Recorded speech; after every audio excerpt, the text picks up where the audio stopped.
What's up, guys? Happy Tuesday. Welcome back to another episode of Eat, Train, Prosper. Today, Brian and I have our monthly, I feel like I can say monthly now because we have been pretty consistent. We did drop the ball there for a few months, but our monthly Instagram Q&A for the month of October, where we take questions from our followers on Instagram and then we cover them on the podcast with context and nuance like we like to do so much here.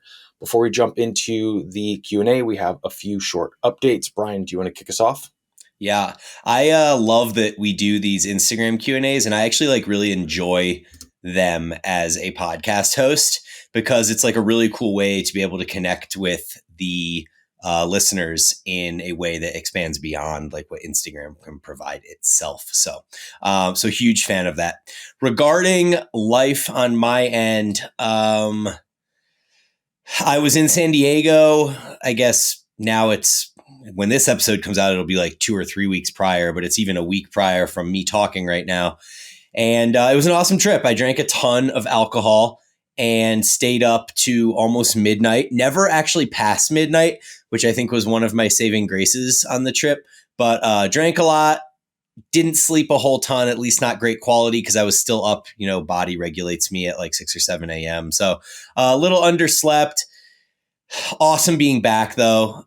Took the guys to all the spots, shared with them all the nostalgia that comes with 12 years spent there, and ate a ton of cheesesteaks. So all in all, great trip. And then I am actually a day after this podcast records, I'm actually heading to Newport Beach for a quick day of filming for Paragon. So within this specialty cycle thing that we're designing, this rotating specialty cycles that I talked about on prior podcasts, where we have 6 weeks of quads and back, then 6 weeks of hams and it's 6 weeks of quads and wait. The first one was glutes and back. The second one was quads and shoulders. And the third one is hams and arms. So we're kind of rotating through these like mini shifting of priority cycles. So we have a bunch of cool movements to film to prepare for the new one, which is quads and shoulders starting the end of October. And I'll go back, do a quick day of filming there. And that is on the agenda this week. Regarding my knee, I'm now, as of today, actually 4 weeks out from PRP. It is definitely not 100%. Wait, am I 4 weeks out? Maybe it's 3 or 4 weeks, but it's definitely not 100%. I have been able to consistently increase loading and range of motion on my squat pattern movements, and that has been awesome. I also started biking again after it. Must be week 4 because at 3 weeks I started biking again, and both times that when I train legs or when I bike, the knee is a little sore afterwards, and that's as expected. I went back and read the documents. They were like, you have to use your knee. It's going to be sore after, just kind of one of those things, part of the healing process and the inflammation and all that stuff. So all is good there. I actually have a leg session today. And since I biked yesterday, my knee is a little sore today. So I'm actually really glad that it's a hamstring dominant leg day, which means that I have 3 sets of pendulum to whatever range of motion I can do at whatever lower weight I will be able to handle. And that's all the quad work for today. So all good things there. Things seem to be progressing pretty well. And to my pleasure, at least, surprising pleasure, I don't think I completely ruined my knee from the hike that I mentioned a few weeks ago. I had a number of people reach out and say, oh man, listening to you talk, like my heart was breaking. I felt so bummed for you. And I was as well. I really was. But I think that it's starting to actually show that there is improvement and that I'm still confident it's going to end up better than it was before doing the PRP. So I have one more update on a cool experiment I'm doing, but let's jump over to you and see what's going on, brother. Yeah, so I mean, the biggest update is, I can't remember if I talked about it on the pod or not before, but I wrapped up a trip back to Pennsylvania, which is where I grew up, see my family, some of my best friends, etc. But what I did do on the way up is make a pit stop in the, I don't even know what area to call it. I'm kind of ashamed that I grew up like an hour from there and I don't even know what any of those areas are called. But I got to hang out and catch a lifting session with Dave McConey. So Dave was our first podcast guest ever back in like February of 2021 alongside Abel Shabai. And he's just kind of been like a rotating, internet Instagram bro friend that I know you converse with a lot as well. So it was really, really cool to meet up IRL and just catch a lifting session and hang out together. So that was like the first really cool update. That I will say has been my favorite part of Instagram, right? Aside from like, a platform for building my business and that sort of thing, is just like meeting people, that you meet on Instagram and that vibe well with and you think are cool people. And then, with my lifestyle, I'm like, hey, I'm going to be in like the Philadelphia area. Like, let's meet up. Done that with Jeremiah Bear, obviously Dave now. And then I may be meeting up with Adam Neth because I will be in Ohio in like 2 weeks. So that will be another one really cool there. And I just love doing that. I think it's super, super cool. So it was like my first update. And then I am finally now into my new, oh, sorry, go ahead. What's up? Hold on. Yeah. I just wanted to comment on that because I have extreme envy for the fact that you got to hang out with Dave and even that you may be going to hang out with Adam as well. Like his home gym is epic.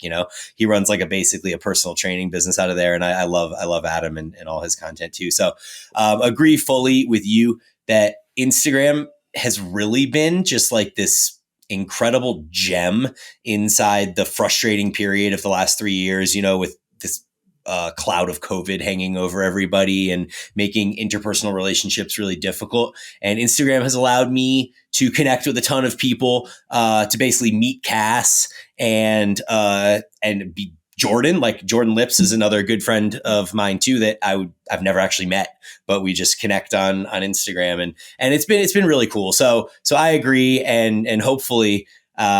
Dave and Abel and I have been talking about this, but trying to get like a group of 8 of us together from like all over the world somewhere and just like have an awesome weekend of like hanging out and doing all that. So yeah, hopefully at some point in the next couple of years, we can facilitate that. Yeah, that would be awesome. I'm down. Just got to give me a couple months heads up and I can make that work for sure. I'm finally now into I have my program fully written. I've run through my demo weeks. Cause whenever you write a program, you have to like demo it. Cause then you're like, this doesn't really work, or, okay, like this is my one back exercise for this day. And there's just like not quite enough stimulus that I want there, and kind of refine things. So I'm really, really excited about that. It's a low volume, lower rep range program, with just really high intensity. And then I'm following your proposed progression model. Yes. So I have that all beautifully typed. I should share it with you because I can easily share it with you. I'm really, really pumped about it so far. And then I have a note here. Everything is, like I said, it's low volume. So 6 to 11 sets per body part across the week. The highest one with 11 sets is shoulders. And that's obviously between, posterior, medial, and anterior delts. And then arms are super small, only like 5 sets per week. And I'm just doing like lengthened overload arm stuff. Dude, your program, like already, it sounds like my program. I mean, those are my volume numbers and the amount of sets that I do and everything. The only thing I'd say is I think I have a little bit more back work, although it becomes ambiguous. Like I feel, how do you count things like a rear delt row that also is obviously a back movement? I mean, for years we performed back movements in exactly the same way that you perform a rear delt row, and it was just, hey, that's a back movement, right? So how do we count that type thing? Yeah, that one's kind of hard. Like the one that I know will have the greatest kind of carryover is like glutes, right? I only have one real like glute movement that I have programmed specifically for the glutes, and that's like a shortened bias 45-degree hip extension. But I also have like leg press, right? Is gonna hit glutes. I have Bulgarian split squat, which I'm gonna get into in a second. Fucking wrecks my glutes, but that's not why I'm doing it, sort of thing. So there definitely is carryover. The only rear delt specific exercise that I have in this training program is actually Meadows rows. I'm performing them with a rear delt like focus and arm path, but that one I didn't count as like a back volume. Actually, I counted that as just rear delt volume, Mm. even though there is carryover. But quantifying volume per body part is, I dare even say it's ambiguous, and it's Yeah. just going to be a personal preference, and there's a massive amount of bleed over. Yeah. No, I agree. I actually tend to count things as full sets for each. So like I'll count a rear delt row as like a set for back and a set for rear delts. So yeah, that's just the way I tend to think about it in most cases. Yeah, and I would as well, because if not, it would look very. I mean, if you gave that program to someone, they're gonna be like, "What? One exercise for rear delts on the week?" Sort of thing, or like two sets of upper back volume. So I think, like you said there, I will double count for things largely. And then my last update is I have a lower day. So the program is basically like a full body anterior, minus arms, full body posterior. Then my third day is a little bit of like my, accessories. It's basically delts, arms, and calves sort of thing. And then I follow it up with an upper lower. And on the lower day, I decided to go a more unilateral approach. So I have like two sets of front foot wedge, rear foot elevated split squat in a low rep range. And I'm pushing those like heavy. I've never actually taken them like really heavy and tried to progress them, because they're such a tricky movement to do well. So now that I'm like, okay, I know my setup, I'm not going to be changing gyms. I can, mark it on the floor. That's how I'm going to perform it. And then I follow that with one hard set of Bulgarians to failure. So I did that on Friday, and I was demolished. I cannot remember the last time I've been so sore. And my rec fem, which makes sense because you have two exercises which have the rear foot in a position where you are going to be lengthening the rec fem. And then my glutes were so freaking sore. I couldn't believe it from 3 sets. And I was like, okay, so I'm going to have to kind of, modulate this a little bit. And then I'll probably back off the RIR in the first two a little bit for like another week or so until I can acclimate a little bit better. But it's been just like such a, in the last, I feel like 6 months, maybe a little bit more, I've really put my emphasis on really perfecting movement execution and taking assigning an appropriate intent with like each set. And man, what you can get out of that is just, it's incredible compared to, previous versions of Aaron, who was a high volume proponent, where I'm like, it's 3 sets and I wrecked, my quads, my glutes. And it was just wild to me of how stark a contrast it is from where I used to be. Yeah, no, it's awesome. I mean, I fully feel like I've taken the same path. And I think Berto was talking about the same thing when he was on here as well, that as you get more advanced, you just know how to put that muscle to the fire more effectively. And the amount of work that you need to do to accomplish that, it actually becomes like more effective because you get less fatigue because you're doing less kind of junk stuff that's working all the other things and sort of working the thing you want to do. And now you're just able to much more acutely really put the muscle to the fire and fry that thing. So yeah, I love that, dude. Love that for you. Yeah.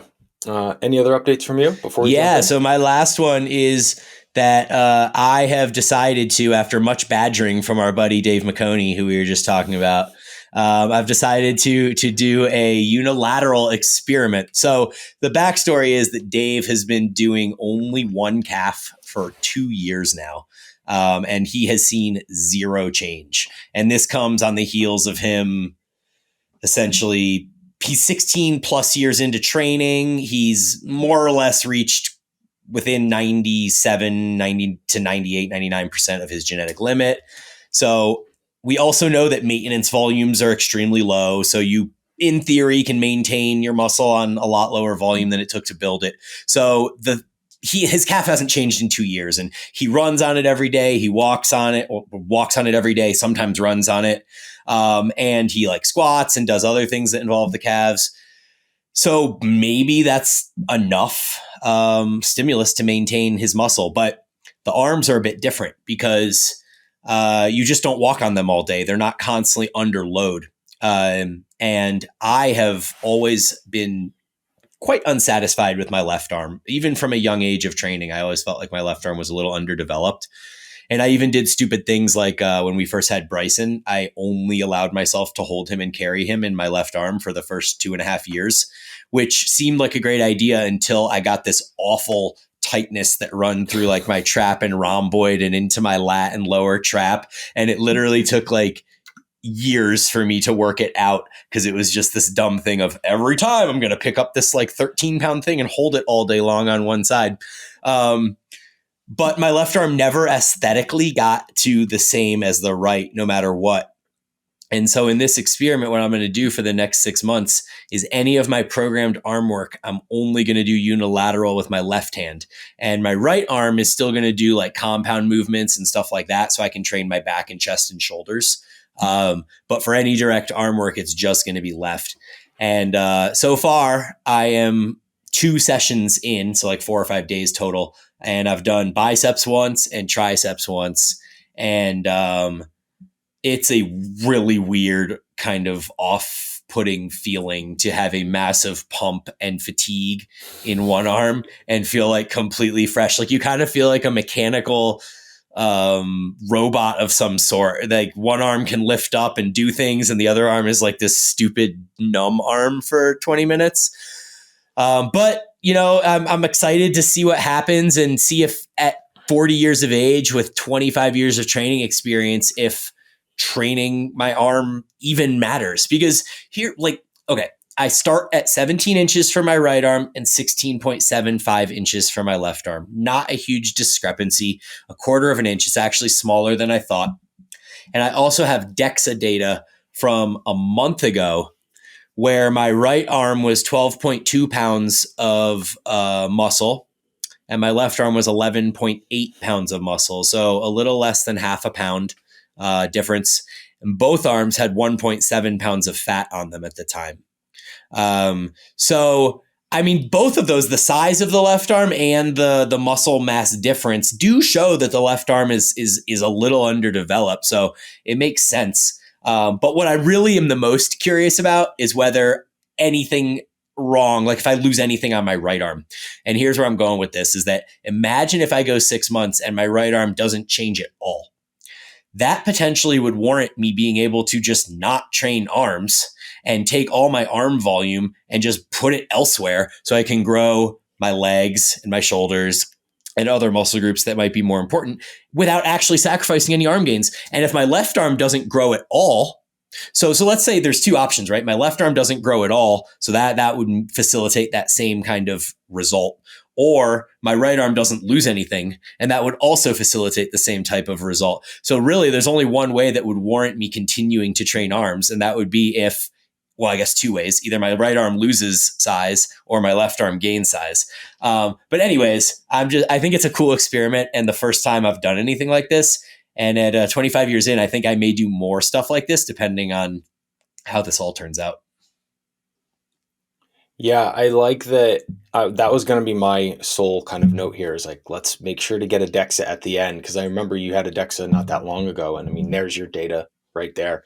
I don't know how it's going to go, but I like the outcome. Like, I don't really enjoy training arms anymore. That I'm fortunate that they just kind of, well, I trained them so much when I was young. Like, they kind of developed faster than other things. And one thing that I kind of don't like is like my arms are pretty much bigger than my shoulders. So that looks silly to me.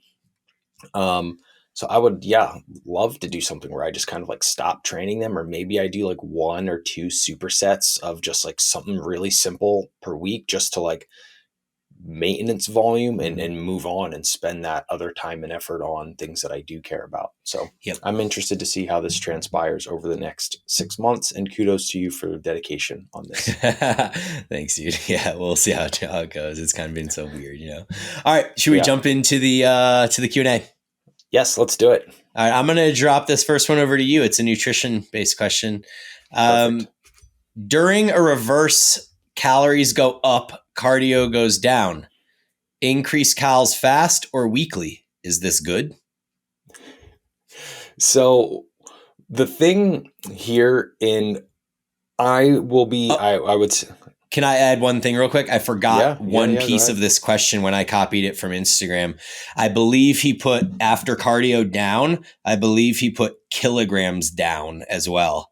And so that would mean that he's insinuating his body weight is dropping. And then that might be more relevant as to why he's asking this question. Is this good at the end? Well, it's all relative to what your goal is, right? I mean, I would imagine if reverse calorie, if you're doing a reverse diet, two situations, you are either ending a calorie deficit, right, and returning to maintenance, or you are kind of finding maintenance. This is something that I will do with some of my clients, where I will get people who come to me who are just literally under eating, and it's pretty evident. And I explain it as such. I'm like, hey, you are 5'11", 195 pounds, and they're telling me maintenance calories is 2,300, and I'm like, no, it's not, because I'm 5'11" and 195 pounds, and my maintenance calories are damn near 1,000 calories more, and I do not train that much, or I'm not that active. So with it, what is the goal, right? If the goal is to be leaner, a lower body composition, then kilograms dropping is good. Next, the main question: should you increase your calories fast or weekly? It's very common that people are going to say return them to maintenance as fast as possible. I generally take this from the standpoint is, how lean are you? Are you single digit body fat percentage and your sex drive is down? You have interrupted sleep at night from the calorie deficit? Do you have, very presenting in straightforward negative adaptations of your low calorie environment? If so, returning them faster will help you more quickly, negate those negative aspects. If you went from like a 20% body fat to a 15% body fat, I'm using male body fat numbers here, um, you're not going to really have those. And slower is probably going to be better, because you can get a little bit extra of your fat loss accomplished as you are going through that, slow increase in calories. Um, know that as you recompensate carbohydrate, or really glycogen, you are going to have a plus or minus around 3 pounds of weight that will fluctuate. If you want to stay a little bit leaner, going slower is better. But if you got super, super lean and you have negative, lifestyle characteristics of the calorie deficit, increasing faster will turn those around faster. Have you had a chance to listen to the Stronger by Science piece on reverse dieting? How old is it? Just last week, Eric Schrecksler spent like 90 minutes debunking reverse dieting as evidence-based practice. I have not. So no, I mean, the last Okay. 2 weeks I haven't consumed much because I've just been all sorts of shit. Yeah. But Well, check it out, because I think the reverse dieting thing has taken on this whole like life of its own in the space, and everyone's got this opinion on reverse dieting. But hearing Trexler talk about it and essentially like debunk it and saying that it's not even like evidence based is interesting. I'd be curious on your perspective on it. I mean, I will say the my kind of initial thoughts around it, that I obviously haven't listened to it yet. It is much more from a client psychological standpoint more than anything. Um, and the real reason there is, we know on average, your average client is going to underestimate and underreport their calories. And if we are going from a period of low energy availability, and I'm like, okay, here we go, 3,000 calories again, like same thing that happened with you, Brian, when you ended your last diet, you just overshot it, right? And we know there's going to be some degree of metabolic adaptation, how large or how little, but I am just going to take the approach of being conservative with that, so that we don't end up with large overages and we just spent the last 16 weeks getting lean, and now 3 weeks into it you're back up like 8 kilograms or whatever. I had a client do this through this summer. I mean, we got him super, super lean. He couldn't control it, and literally within 3 weeks had eradicated all of our fat loss. So it's more psychological than anything, I would say. Cool. Well, check it out. Let me know what you think. I mean, it's a commitment. Yeah. I like Eric Trexler though. I mean, I definitely will dig into it. Cool. The next question is on interset stretching and our opinion on it. I think this was the second part of the question was like DC style is kind of how you finished that question. So the way that I believe it used to be done in DC style, and I don't know this, I never did this program, just kind of from what I've heard, is that something like chest, you would do a set of chest, then you would find like a doorway and you would like isometrically stretch and kind of open the chest up, which it does present some fatigue too. So you would kind of stretch / fatigue your chest a little bit and then do more sets. Another thing that they would do is do like a isometric dumbbell fly hold for like 30, 40 seconds, something like that at the very end of their chest training, as another kind of way to incorporate stretch mediated hypertrophy, I guess. And my opinion on it is that I think the data is probably at this point relatively solid, that it's at least worth experimenting with. I don't know enough of the like intricacies of the science behind what's exactly happening inside the sarcomeres and the titin and all that stuff. But I do know that the data right now on generally training at long muscle lengths is good. And then with the release of this new calf study where they literally just put your foot in an orthotic device and stretched it for an hour a day, and people saw like 15% hypertrophy improvement in their calf, is kind of mind blowing. And there's a question later on about what muscles respond to stretch mediated hypertrophy, which we can discuss further. But I think that at least for some muscles, this is probably quite a good idea. And Dante Trudel was a bit ahead of his time. Yeah, you hit everything that I was going to hit on, and I was literally going to say that, like, Dante Trudel, and you're saying DC, which stands for dog crap. Training for any of the listeners out there unfamiliar. But yeah, I think he may have been ahead of his time with some things. And now with, we just had the episode with Milo Wolf a couple weeks back. There's a lot of research emerging on stretch mediated hypertrophy and, even just isometrics at long muscle lengths and stretching at long muscle lengths.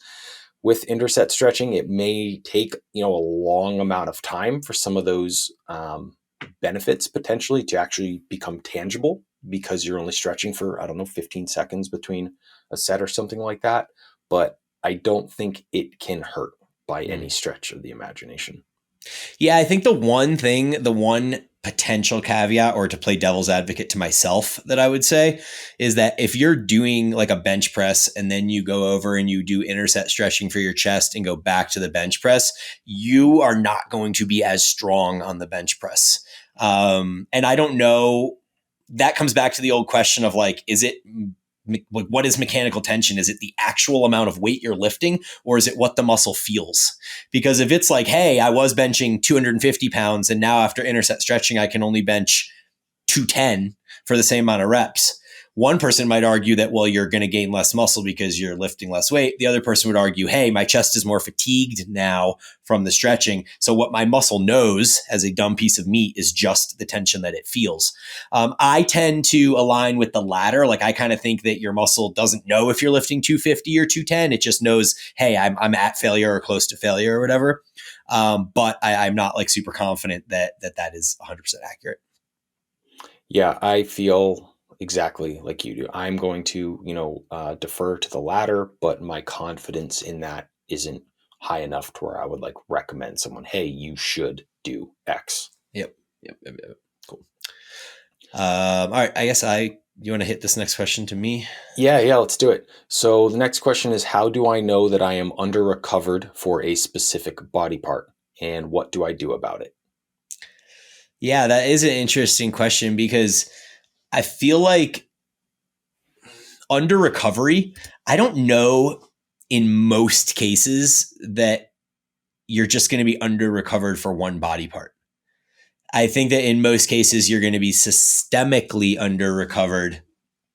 And what will happen is you'll probably end up feeling that on a body part that is large. Like, I could see someone being like, oh, my quads are under recovered, when really they're just systemically recovered. And so their quads can't recover because systemically they just don't have enough recovery resources available.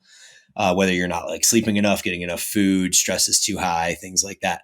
I very highly doubt in most cases that you're going to be like, man, my arms, like my biceps, they're just under recovered. They just can't keep up. Or like my side delts, like, you know what I mean? So it's always these big muscle groups that require a lot of systemic currency to be able to recover. So I think the question is a little ambiguous in that sense.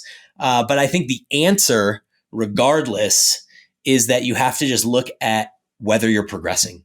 And like that has to be the number one tool that you're using to assess if your training is working for you. So yeah, those are my first initial thoughts on it, and I can come back to what do I do about it. But what do you think? So for me, I was going to say, like, how do I know that I'm under recovered? The initial thought to me was like performance degradation. Yeah. That's probably one of the most like objective, because you can perceptibly feel decently recovered. But if you come in and like, okay, last week I did 80 pounds for 7, and now this week I'm doing 80 pounds for like 4, within a rep or so, especially maybe like a lengthened, overload, that can be kind of ambiguous. But if you have a clear performance degradation, give it an extra like 3 days and then see how that would go there. That's one I would recommend.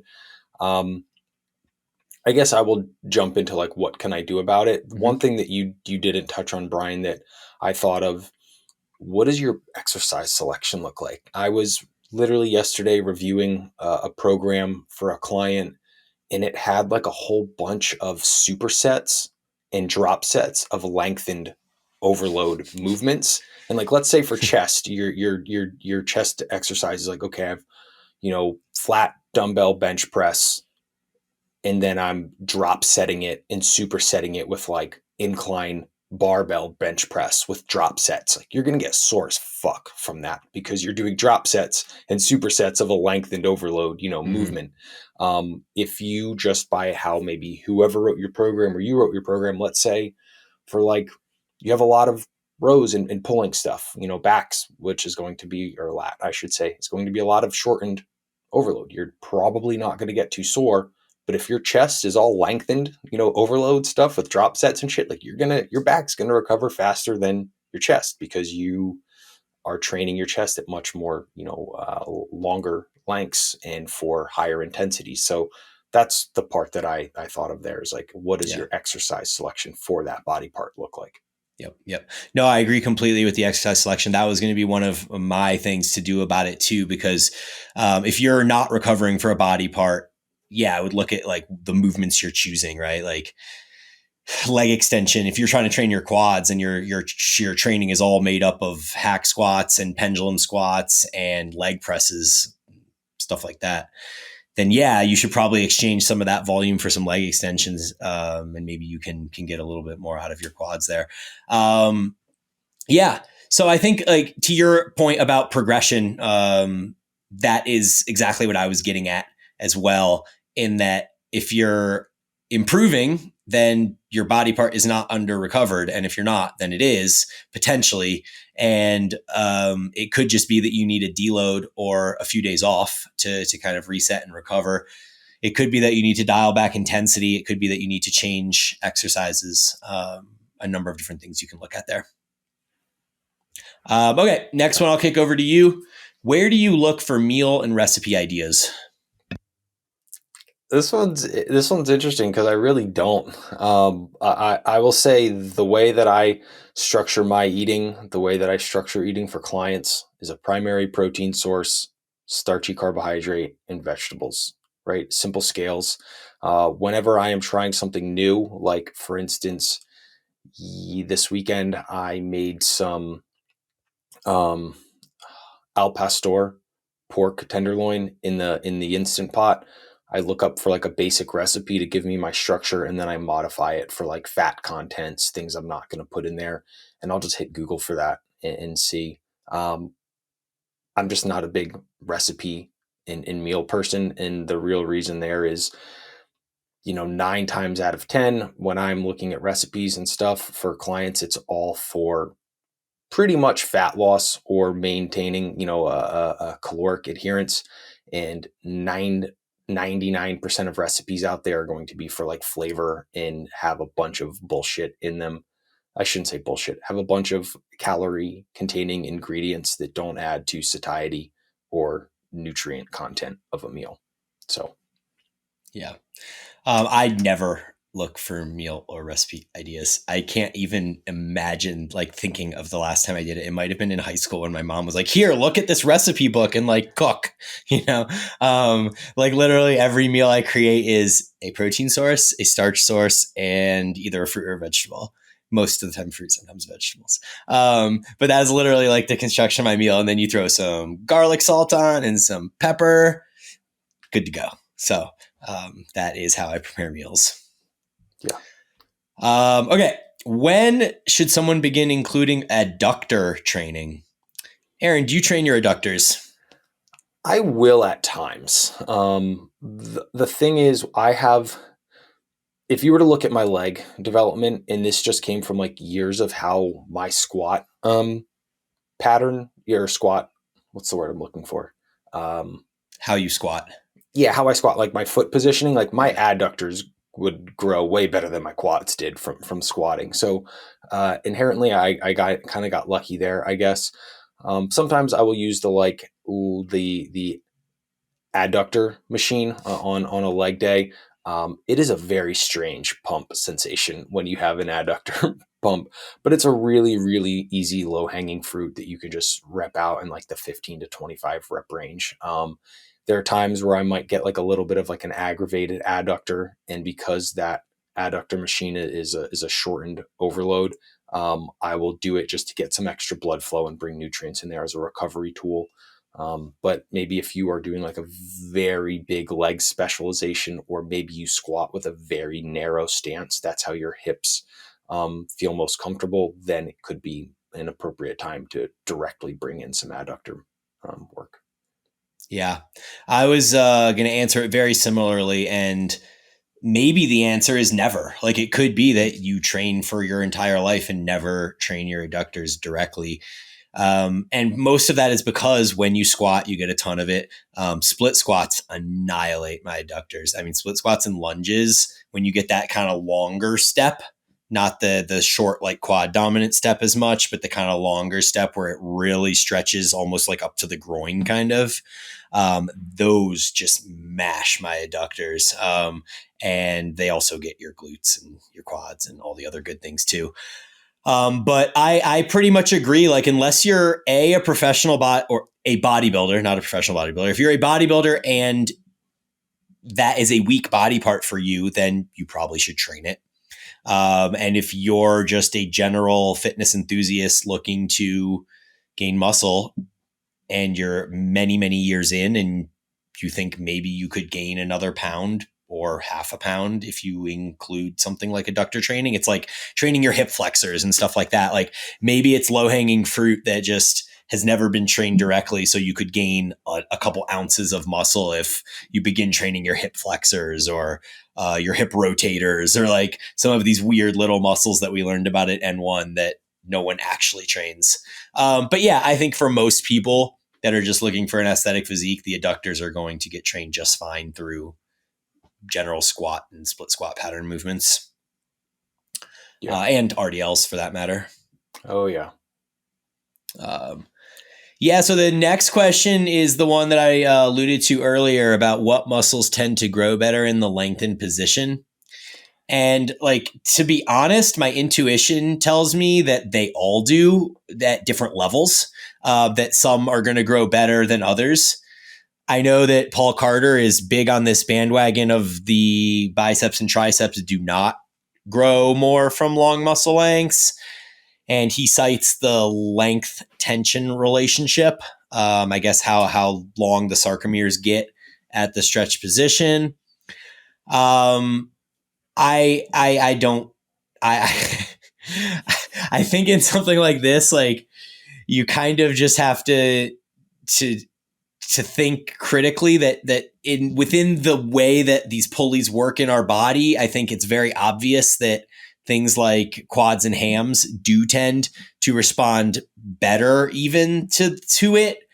But I would also look at it practically and say there's probably something about muscles that don't often get trained at long muscle lengths that may benefit more from them as well. And so it's interesting, like we know quads and hams do, because things like squats and RDLs that are lengthened overload movements at long muscle lengths are good hypertrophy movements for those muscle groups. But then you look at something like the side delts in the back that are ubiquitously trained mostly in the short position. And so I think even regardless of whether the length to tension relationship or the sarcomere length and all these like big words and stuff, I just think the fact that these movements don't get trained at long muscle lengths very often puts them in a better position to respond to techniques that can help to train them in a lengthened position. And I think that my back is a great example of that. I mean, looking at the pictures and the development over the last 2 years, like since I've began incorporating these things in, there has been significant improvement in that muscle group, probably above and beyond any other muscle group. And so even if someone were to come forward, like if Paul were to make a post and be like, the lats don't respond to long muscle lengths, I would be like, well, my N of 1 experience is different. So to me, they do. And I think that a lot of this comes down to that sort of experimentation. With that said, I do think there is a point where, from what I understand, there's a point where some muscles can be stretched so far that they lose tension.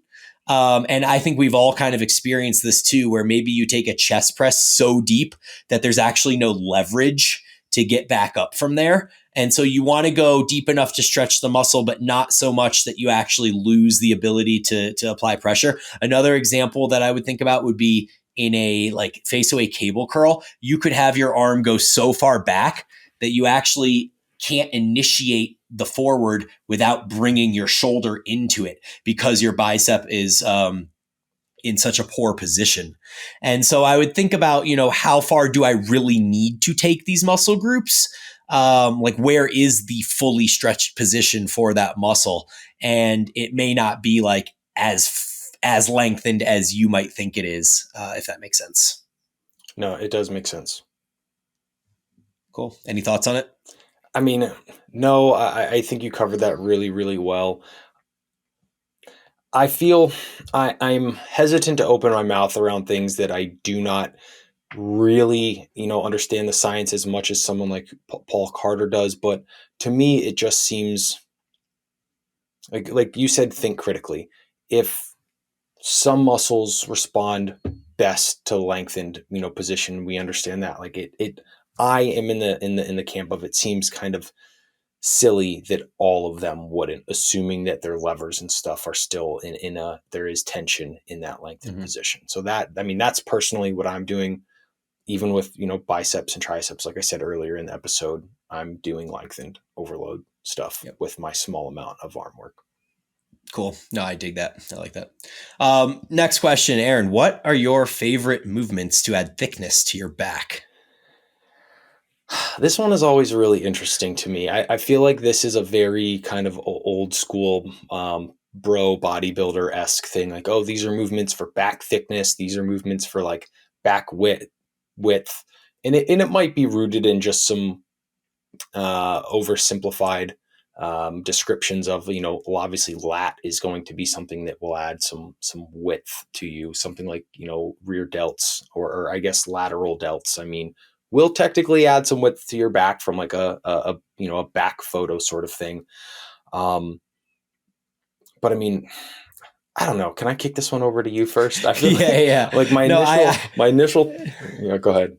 Yeah, I agree. I mean, I think that it is completely rooted in like a simplified way of thinking, and it isn't actually accurate because like even the lats, they do both. Like your iliac lats are mostly going to make you look wider. Your lumbar lats wrap all the way around. And so building up your lumbar lats are going to facilitate a much thicker back as well. The only one that maybe isn't going to contribute to both thickness and width might be like the erectors and like the mid traps. So like mid traps, low traps, the rhomboid structure that sits underneath all that, and erectors, those things that kind of run up the middle, like those are going to be the ones maybe. So then if we're looking at a movement that's going to provide thickness for the back, I would think about things that involve the mid and low traps. So I'm thinking like our rows with our arms wide. And so that might bias more to the thickness, whereas something like an iliac lat pull down or rear delt are going to do both. Lats are going to do both.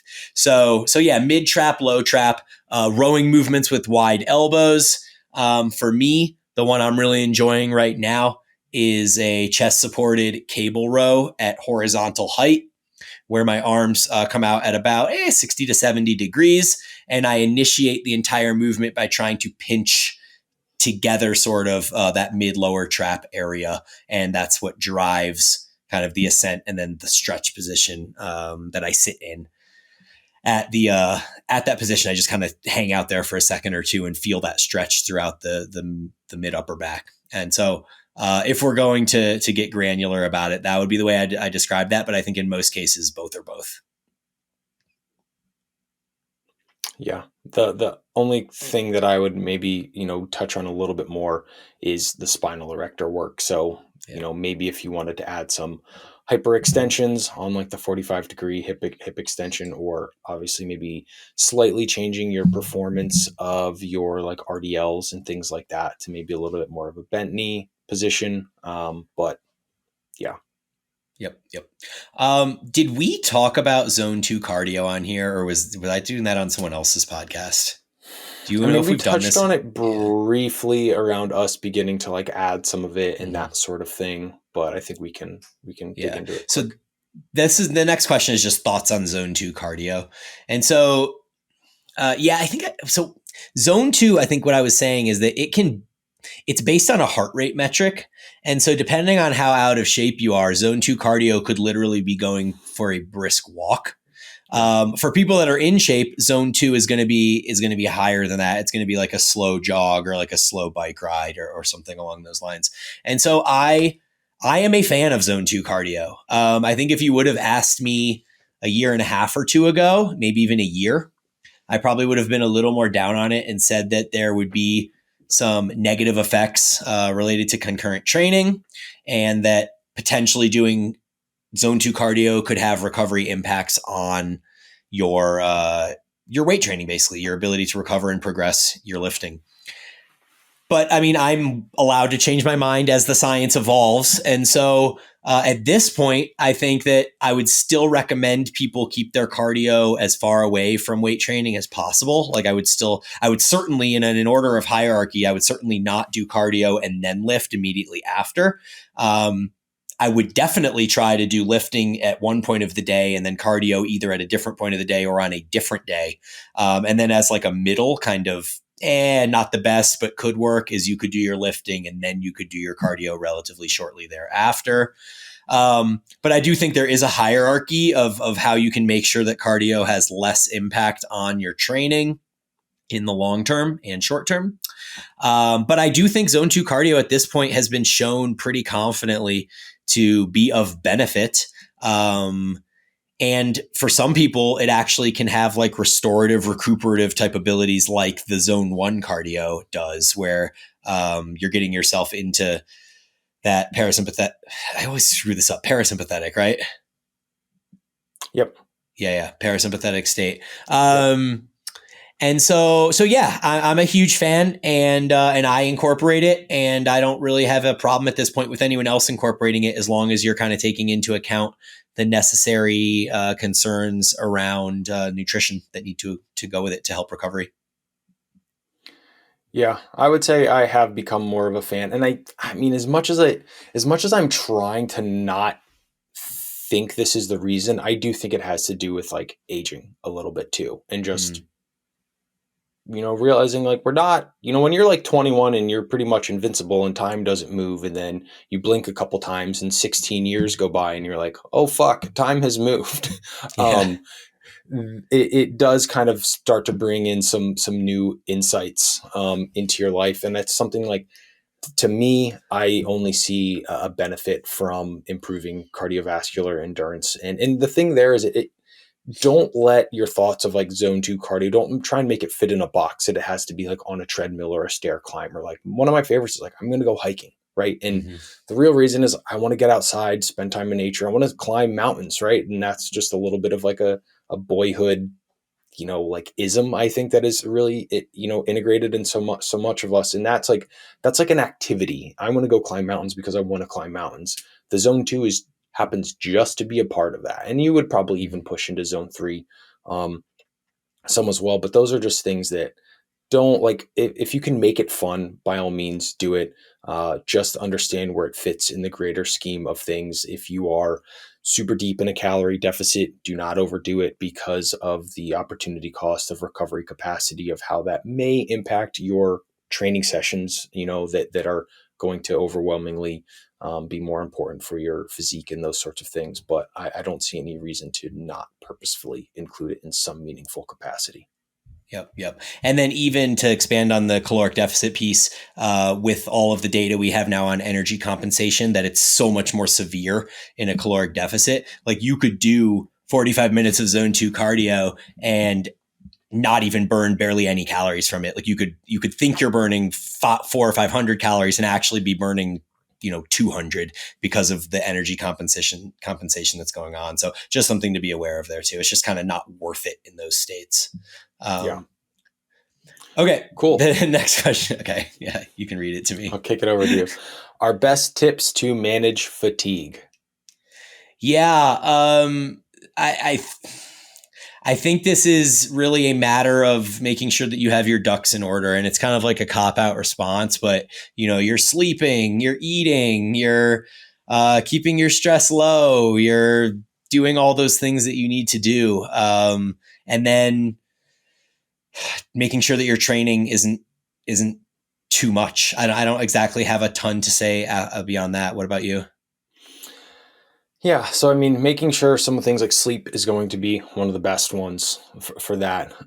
Adequate carbohydrate intake is another one that people will over, what's the word I'm looking for there? Not oversee, like skip over, not pay attention to, sort of thing, especially like post training, modulating your volume, right? In intensity. If maybe you're in a calorie deficit and you're trying to do a super high volume training program that says at the top of it, do not do this program if you're in a calorie deficit, and people go, oh, that doesn't apply to me, sort of thing.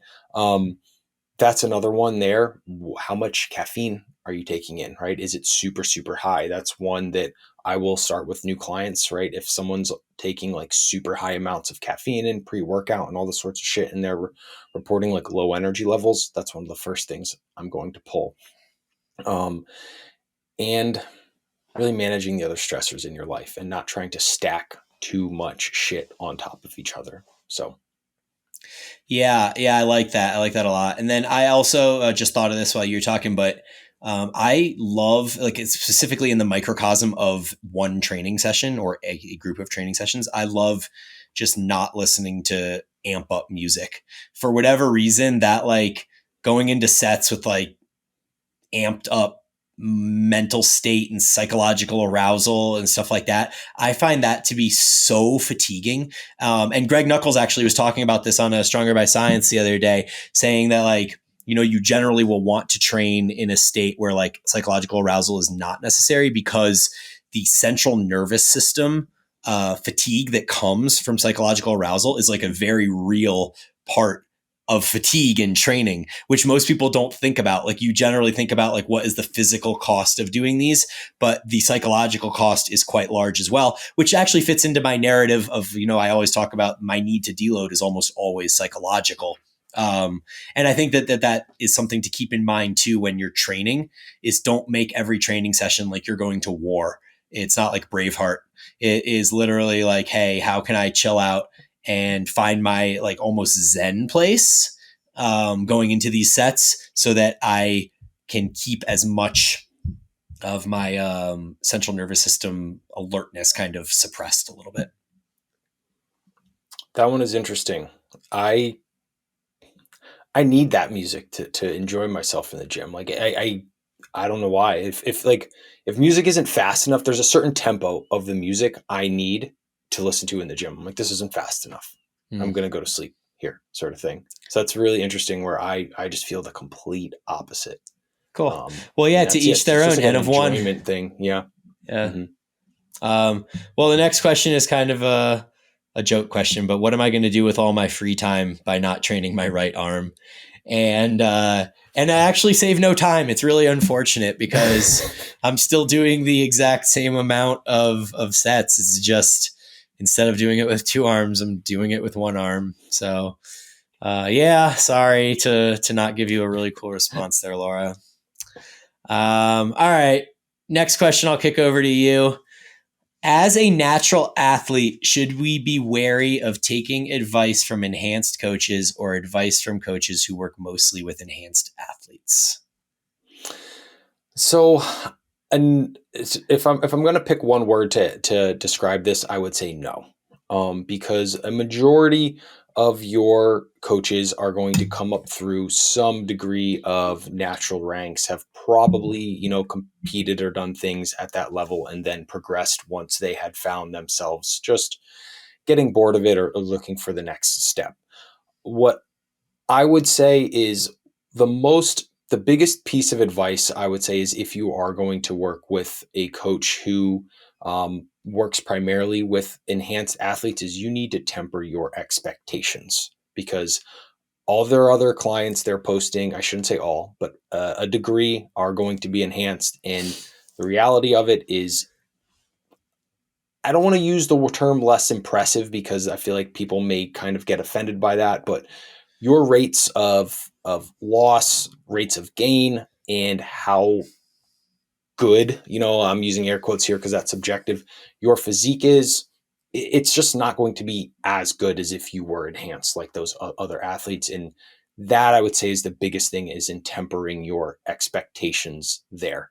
When you are going through the consultation process or those sorts of things, like ask questions, what would be different and those sorts of things. Generally there are fewer moving pieces, but the second piece of advice I would say is um, training programs are probably where I would say you want to be a little bit more cautious just of what you can recover from, because that is one of the things with being enhanced.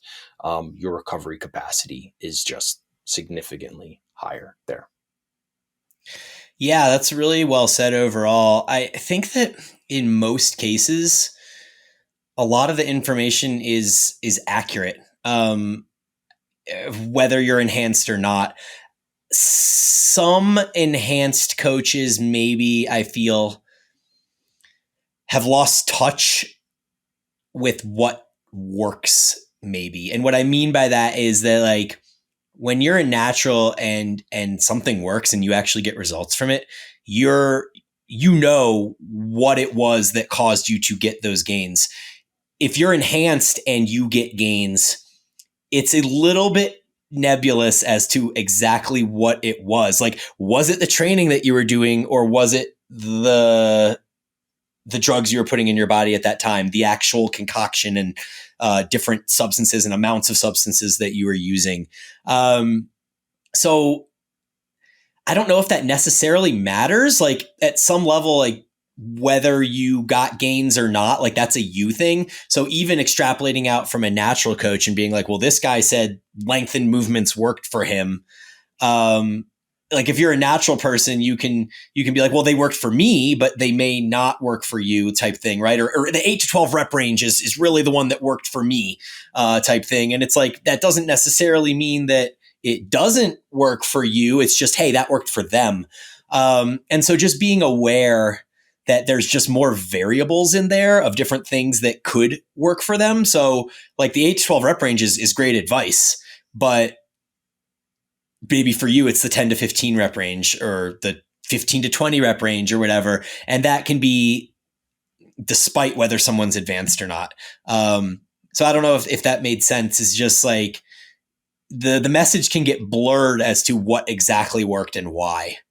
Um, Yeah, because there's more variables yeah, as yeah, you yeah, as you move yeah, into the enhanced realm. It could yeah. because it kind of lowers the barrier of entry for making continued progress, because you could take Brian right now, and you could take him, give him a starter's athlete of enhancement levels, and take him to like pretty much training all shortened overload type stuff. He will make more progress than him doing all the lengthened stuff now, just because you have a huge new variable in there that is massively impactful. That was exactly what I was trying to say. You phrased that and put what I was trying to say in a much cleaner message. So thank you. And then the other thing I'll add to that is that I think sometimes the message enhanced coaches are displaying is really could just be a synonym for advanced. And so just by the nature of being enhanced, you're kind of advanced. Like your physique is advanced, right? Your training experience in most cases, like you don't generally get on gear in your first like year or two of training. So you've usually gone through, you've gotten most of the gains you can get, and then you get on gear. So I would just say, look at enhanced coaches' advice maybe as advanced advice. And if you're early intermediate type, then that probably doesn't apply to you. Really good point there. Cool. This next question came to me through DM because it didn't fit in the box, and so it's kind of I'm not exactly sure how to answer it, or there's one piece I'm confused about. The question is, how would you program if you had a small in-person facility for group classes? Ignore the financial side of equipment. Just looking to supply optimal training to the Gen Pop under those conditions. So I'm thinking what they're saying is don't think of it as like, hey, I'm lacking equipment because it's a small private gym. Or are they saying you do have a lack of equipment and so supply optimal training despite not having optimal equipment? I'm reading it as cost isn't right. So I can assume that I have a small gym with all the prime equipment and stuff like that. Yeah. So I mean, if you have all the equipment, then I don't think it changes much that you're in a small in-person facility for group classes. I think that you still follow all the same general pieces of advice that we follow here. And it just becomes a matter of like, hey, if we have 5 people, they can't all be using the pendulum squat at the same time. So it's like you would run, a leg circuit where one group starts on leg extensions, the other group starts on pendulum, and the other group starts on single leg press or Bulgarian split squats or something like that. And we're not going to run it circuit style where you're doing like for time, like in circuit, do this shit really fast, but it's like you have your 3 sets of leg extensions, then you move to your 3 sets of pendulum, then you move to your 3 sets of Bulgarians, or the other group goes Bulgarians, then pendulum, then leg extensions or whatever. So you're kind of moving people through these stations. And, so that would probably be a way I would set it up so that you can get the most bang for your buck with time and stuff like that, but also getting them the most optimal movement for their goals. And then I think kind of I don't exactly know. I feel like I would love follow-up questions to get a little bit more clarification, but maybe I'll think of some stuff as you talk. What do you got in mind? So a couple things. First is my girlfriend Jenny has been talking about this specific thing for probably about like 2 years now. She wants, and we'll talk about like literally you take the CrossFit model, but you have bodybuilding equipment, people have body composition and physique goals, and you're basically robbing the social aspect of CrossFit and inserting it into like bodybuilding style goals where you have working with a partner, team of 3 sort of thing, and recreating that. Which I should then back up and say, Brian, you did do this out of the back of your CrossFit gym back in 2015, I believe. Yep. Yep. I do think this is a model that we will see in the future as people become things work in cycles, right? And I do feel that there is a bit of an exit from the CrossFit model, working more towards like back to bodybuilding-esque, but with taking some of those improvements from the CrossFit model. I think for the most part, most people want, I shouldn't even say most, an overwhelming majority of the people just want the body composition. They want the physique sort of thing, but in bringing some of those like that social aspect, and then having someone, if you're working in a group of 3, they can help you with your form or making modifications or pushing you adequately to the, subjective RIR that we should be chasing, sort of thing. Those things are very difficult to do for yourself. I think, knowing that you have a small group class, A and B type things, not necessarily supersets, but we're flipping, exercises, antagonist sort of things would work really, really well. Getting equipment in there that's really, really, quality for those sorts of things would be fantastic. You would have to double or triple up on certain equipment. I would say probably double up, but if you're using a small group kind of facility thing, you don't need a million different machines. You have your like staples, our vertical, machine loaded pull down, maybe a chest supported row, leg extension, probably a seated leg curl. Obviously, we have our barbell stuff we can do, but I love this idea of this model. I think it is, like I said, something that will come back around, or will, we will see more of. But I think it could be very, very cool. Yeah, I think there's actually two ways you can take this, because there's the way that I approached it in the beginning, where you have your groups together and you have like 3 sets of this, 3 sets of that, 3 sets of this, and it doesn't really matter what order they go in, right? And this would be more of a way where you would have a small group class structure. But alternatively, you could set it up where you just have this like small facility and each person still gets a relatively individualized program. And then you're just kind of walking around coaching them as they go through their own individualized programs. And if 2 people have leg extensions, then they just work in with each other and rest between sets, and they become buddies and they do their leg extensions. And then maybe one of them moves on to split squats and one of them moves on to pendulum, or whatever it is, like whatever their individual program is, they can just implement it and you can just be the coach on the floor, kind of walking around, making sure it happens. That would be a little bit of a higher end model, because now each person's getting their own individual program for their goals, versus having just this one kind of general homogenized program that's like, hey, we're trying to get leg hypertrophy as best possible across a general population or something like that. I would also say, make, as you were listing equipment, I was like, yeah, you definitely like would want 2 or 3 functional trainers, like, because now you can do so much, where you can have people doing single arm stuff and basically single arm movements. So you can have multiple people working at the same time and stuff like that. But I definitely wouldn't set it up where anything is for time or anything like that, where you have stations. Like I wouldn't be like 1 minute at this station and then 1 minute at that station or anything like that. Like it needs to be designed like a hypertrophy program, and you utilize the fact that hypertrophy programs have rest periods so that people can work in with each other, socialize, be teammates, and kind of go through that process together. Yeah.